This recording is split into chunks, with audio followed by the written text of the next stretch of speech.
morning's platform is presented by FES, the Future of Ethical Societies. FES began in 2004 when a few recent high school graduates, some of them are in the room today, decided that they didn't want to say goodbye to the close friends that they had made in their years of YES and National YES conferences. FES was born with its first conference in Chicago, and since then FES has continued to grow. We're now coming up on our 7th annual conference this summer, which will be taking place in Chicago once again. Other conferences were held in Washington, D.C., Philadelphia, New York City, St. Louis, and most recently D.C. once again. And we always try to visit a city with an ethical society so we can get a feel for the broader movement. Each FES conference is attended by about 30 members from across the country, from about ages 18 to 28. Conferences include meeting up with old friends, group discussions, visiting the city we are in, visiting an ethical society, and a service project. We have done outdoor labor at Philadelphia's Camp Linden for low-income children, sorted 30,000 pounds of food at the DC Food Pantry, gone door-to-door raising awareness about a back-to-school assistance program for low-income residents of St. Louis, and helped children with an after-school arts enrichment program in Harlem. In fall of 2008, FES held a strategic planning meeting at the Philadelphia Ethical Society. We worked with a professional moderator, Marty Kaufman, who is a member of the Washington Ethical Society. As we laid out our long-term vision and an action plan for FES, Marty informed us that we were more organized and productive than professional groups he had worked with, particularly FEMA. Stemming from that meeting, FES started a new tradition, a platform. In St. Louis, we talked about youth and ethical culture, past, present, and future. Last May in DC, we officially kicked off our Platform Roadshow, which we're hoping to bring to as many societies as possible. This is our second attempt.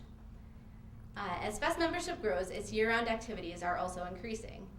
We have been working on strengthening the YES-FES relationship, as well as the bridge between FES and joining ethical societies as adult members. FES is an AEU affiliate, and we have members sitting in on every AEU board meeting. Now I'd like to introduce this morning's speakers. First up is going to be Jessica Blumberg. As you heard, Jess attended several ethical societies growing up in the area. She's a vagabond. She graduated from Brandeis University in 2009, and she just completed her first semester of law school at American University in Washington, D.C. Also speaking, Amanda Liebenhout grew up here at the Long Island Society, and last year came back to help teach the Children's Ethics Program.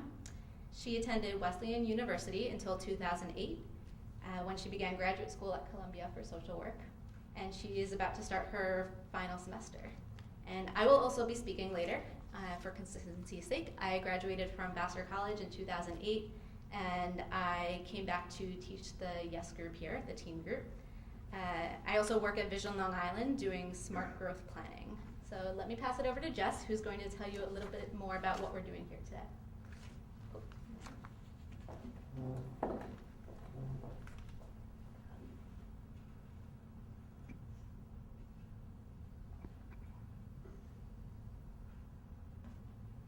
Some people call us the millennials, or maybe we're Gen Y.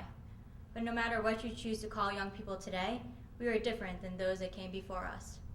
Maybe it's because we are overprogrammed or didn't have enough free play as children, but a sort of generational ADHD has developed. Our attention spans may not necessarily be shorter, but what grabs our attention is not the same as other generations. We're used to interactive, intermediate, and exciting, not long talks.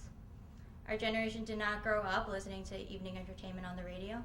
Verbal is no longer the predominant learning medium, and because of that, the way that we as ethical culturists approach our Sunday platform must change if we're to continue and grow as an organization.